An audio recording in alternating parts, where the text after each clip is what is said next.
सियासत दिल्ली में आप सबका इस्तकबाल है और आज पुलिस एक्शन यानी ऑपरेशन पोलो के बारे में हम डिस्कशन करने वाले हैं। हमारे साथ है शहर हैदराबाद के एक वेटरन जर्नलिस्ट मीर अयूब अली खान साहब, जो काफ़ी इनका हिस्ट्री पे मुताला है और जर्नलिज्म में भी काफ़ी ज़्यादा एक्सपीरियंस है। गल्फ में बहुत साल काम करे हुए हैं। अस्सलाम अयूब साहब, बहुत बहुत आपका इस्तकबाल है सियासत दिल्ली में। जी अयूब साहब, तो जब पुलिस एक्शन की बात हम करते तो हैदराबाद का वो टाइम पे स्टेटस क्या था? As was it semi independent province within British India, या फिर वो अपने आप में एक आज़ाद मुल्क था? क्या स्टेटस था हैदराबाद का? जब हैदराबाद, रियासत हैदराबाद की अगर हम बात करते हैं तो हमको 1857 में जाना पड़ेगा। जी 1857 में गदर के बाद फर्स्ट वॉर ऑफ इंडिपेंडेंस जिसको हम कहते हैं, या अंग्रेज़ उसको म्यूटिनी भी कहते हैं, तो उसके बाद में ब्रिटिश हुकूमत ने ऐलान कर दिया कि वो ही यहाँ की राजा है। तो उसके बाद में उस हिंदुस्तान में जो ब्रिटिश राज था 1857 ऑनवर्ड्स, उससे पहले दक्कन के जो सुल्तान थे, जो हुक्मरान थे, आसिफ जाज ने कभी भी अपने आप को दिल्ली से इंडिपेंडेंट नहीं किया था। वो दिल्ली को अपनी रिस्पेक्ट्स पे करते थे। इसीलिए उसकी एक मिसाल मैं आपको देना चाहूँगा, बहुत अहम है वो, कि ये लोग कभी गद्दी पर नहीं बैठे। इनके पास में तख्त नशीनी नहीं होती थी, इनके पास में एक कुर्सी होती थी, उस कुर्सी पे बैठा जाता था। और वो कुर्सी निशानी थी दिल्ली की रियासत या दिल्ली के राज के साथ में जुड़ी हुई थी। इसको अगर आप समझें पहले तो आपको आसान हो जाएगा दूसरी बातें समझने के लिए।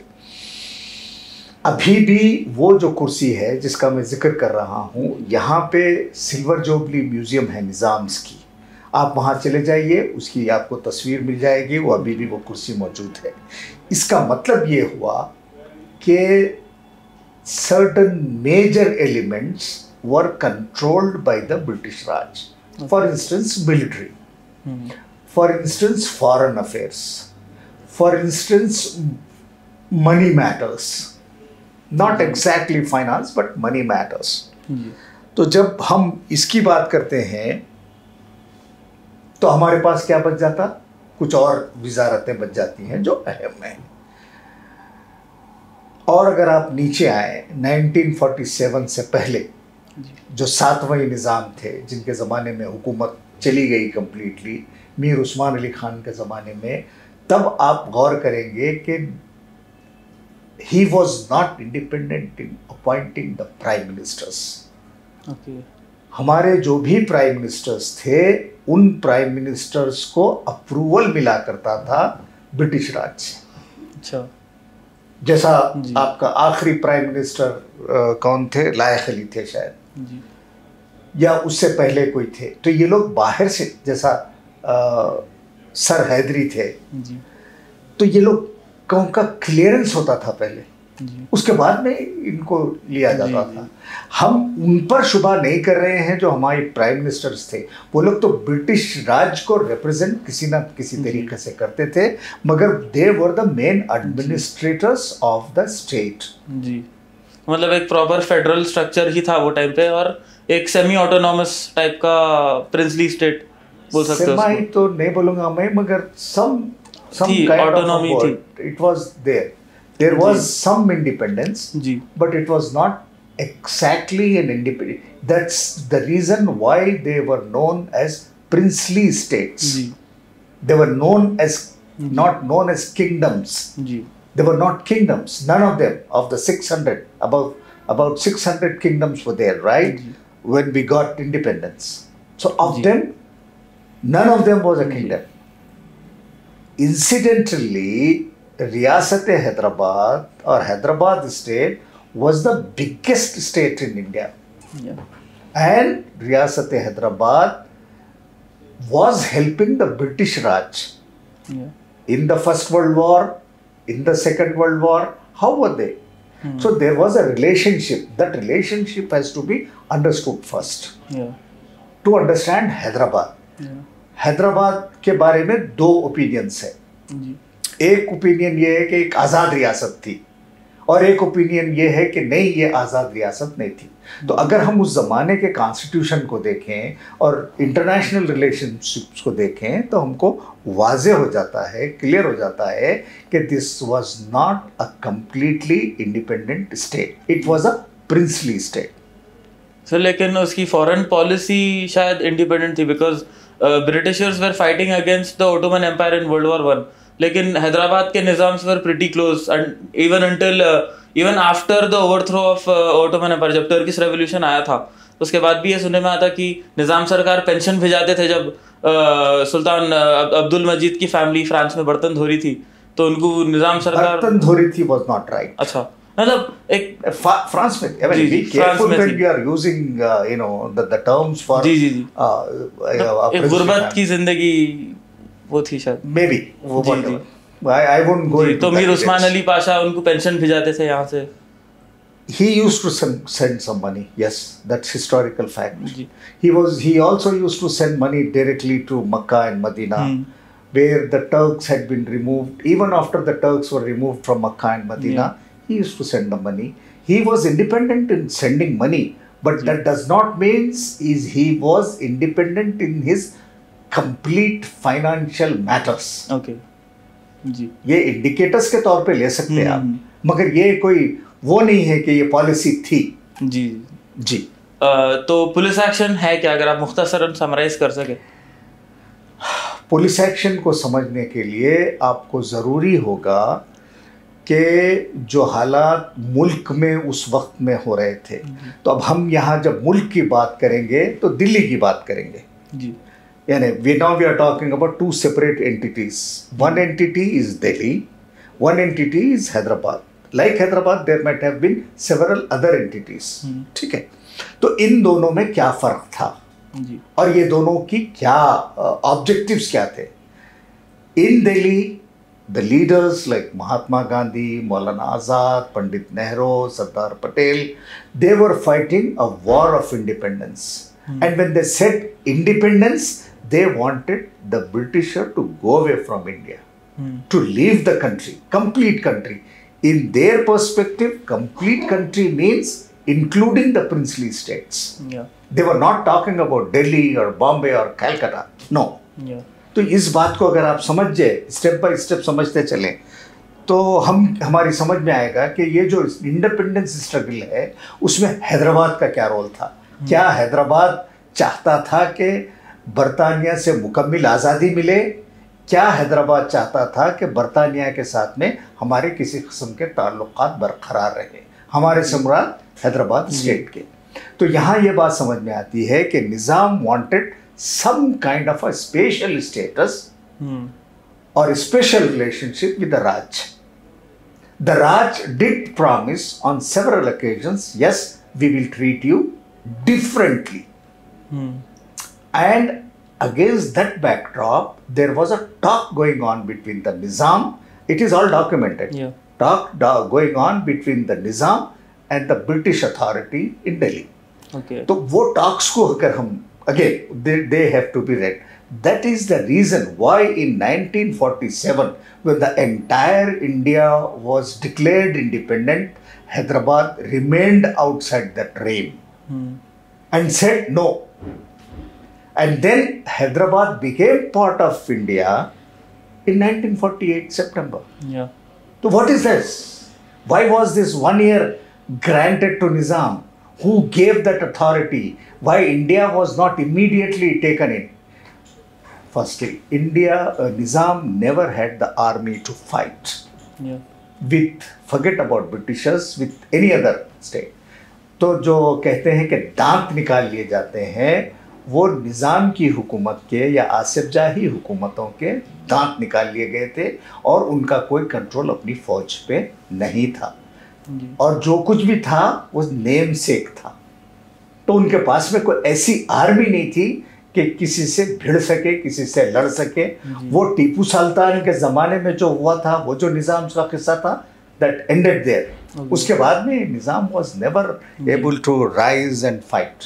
जी सर, तो फिर जब हैदराबाद एक सेमी इंडिपेंडेंट स्टेट था और कुछ आर्मी भी नहीं थी, मसल पावर भी नहीं थी, तो उसके बावजूद क्यों एक पुलिस एक्शन की ज़रूरत पड़ी? कि कई लोग ये भी बोलते कि आर्मी एक्शन था जहाँ पे लोगों को बाकायदा घरों से निकाल के लाइन में खड़ा करके शूट करते थे और बहुत सारा वायलेंस हुआ था, मैसेकर्स हुए थे, तो इसकी क्यों ज़रूरत पड़ी अगर ये स्टेट ही नहीं था?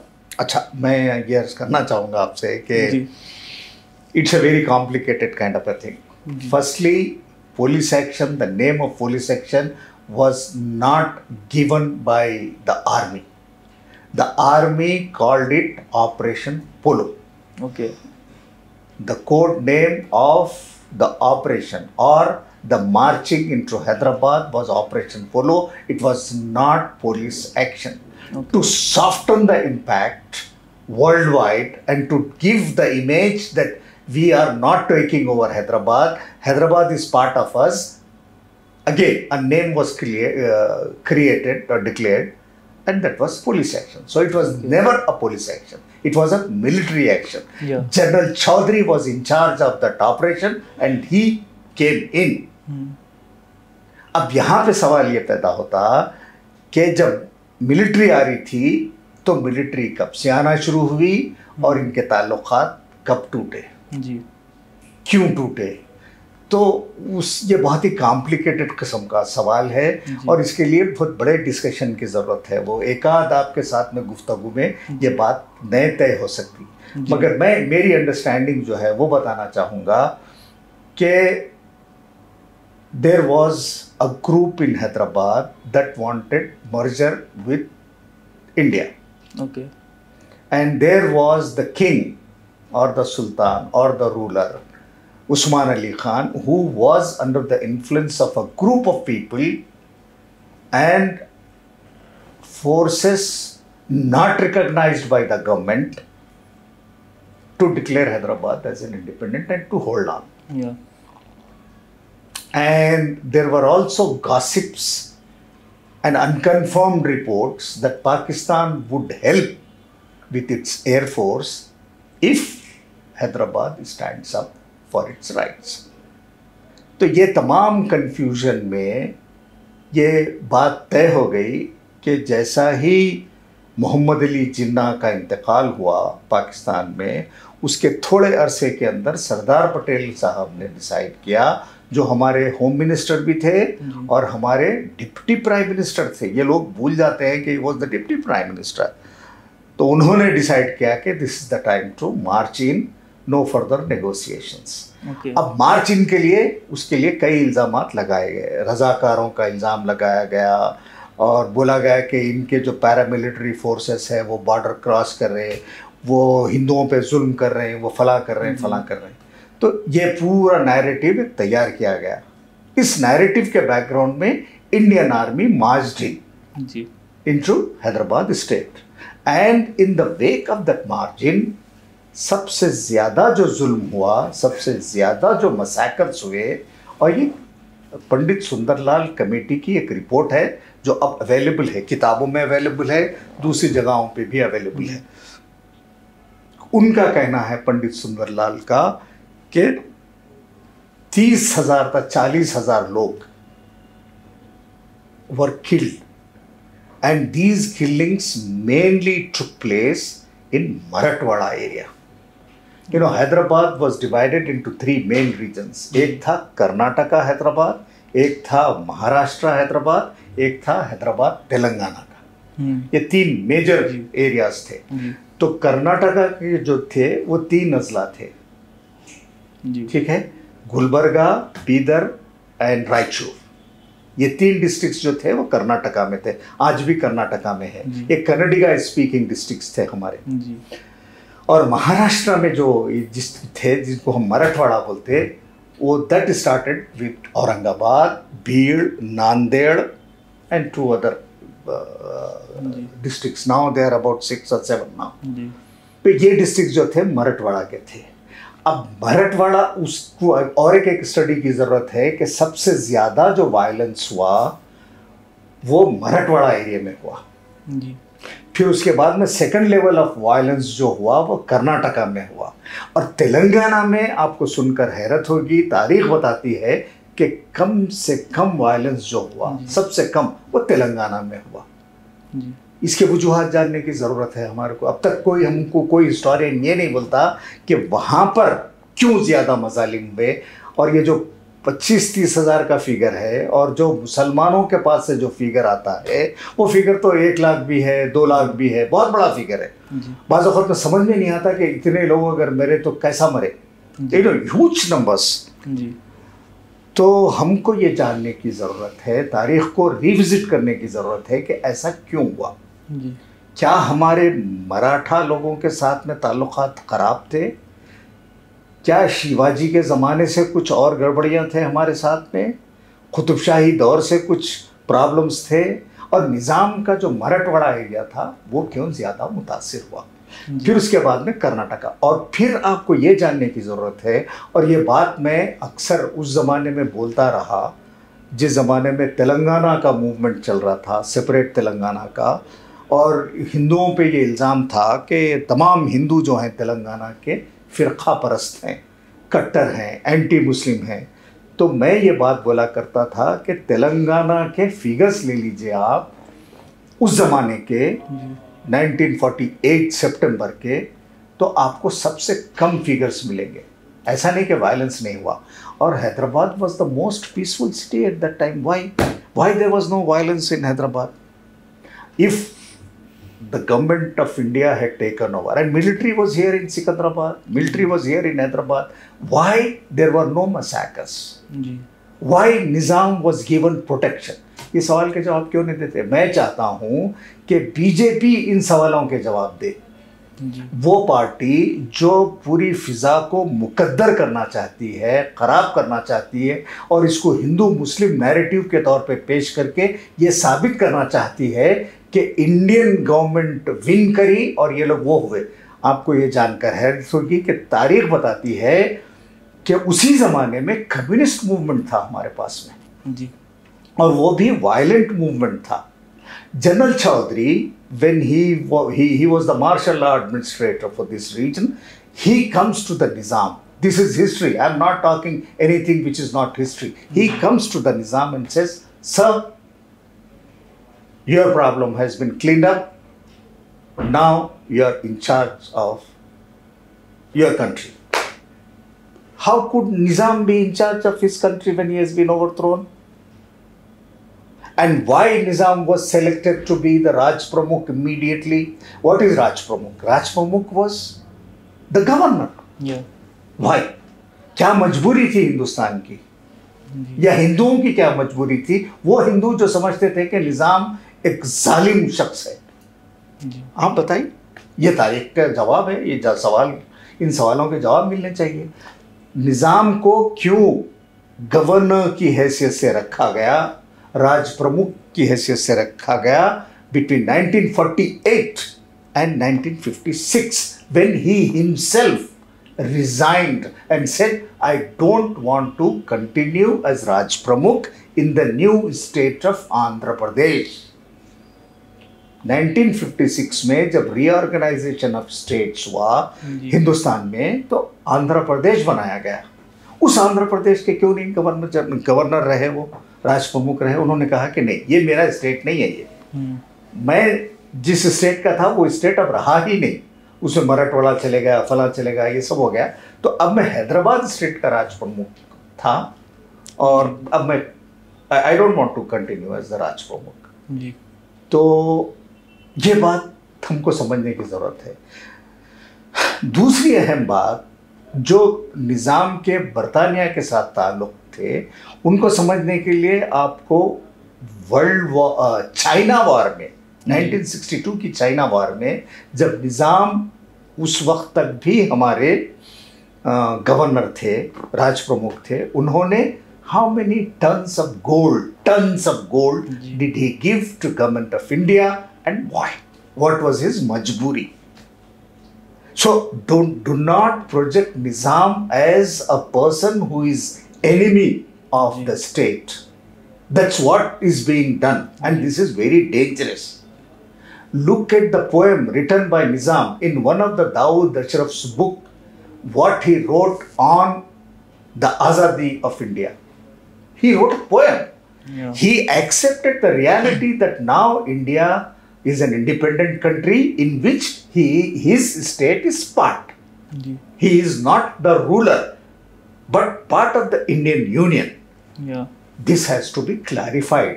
This is here where the BJP and the extremist Hindu elements are playing game. जी. जी. एक जब भी हम स्टडी Sorry, करते मैं हैं, ज्यादा बोल रहा हूँ मैं, या नहीं, इट्स फाइन, आप बीच में से रोक लीजिए मुझे. जी, कहते जी. आप. तो जब भी हम ऑपरेशन पोलो और पुलिस एक्शन के बारे में स्टडी करते हैं, मुताला करते हैं, तो एक नैरेटिव आमतौर पे बहुत कॉमन है कि तेलंगाना की जो नॉर्मल पब्लिक थी वो लोग को इंडिया के साथ जाना था, और जो एक फ्रेंच माइनॉरिटी थी जो लॉबिंग कर रही थी जिनीवा यहाँ जाके कि Hyderabad should become an independent state, और निजाम सरकार सबके बीच में ही was tangled, he didn't know what to do. तो ये नैरेटिव कहाँ तक एक्यूरेट है? ये एक्चुअली रियलिटी है. ये अच्छा, ये नैरेटिव में रियलिटी है. जी. क्या रियलिटी है? जैसा मैं आपसे बोला कि 47 to 48 में निजाम क्या कर रहे थे, क्या चाहते थे, जी. और निजाम के कौन से एडवाइजर्स थे, जी. और निजाम की हुकूमत क्या चाहती थी. तो निजाम ने एक डेलीगेशन यूनाइटेड नेशंस को भेजा था. अच्छा.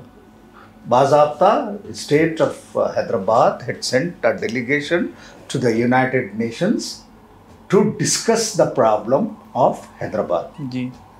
उसमें जो कुछ लोग थे, उसमें ज़हीर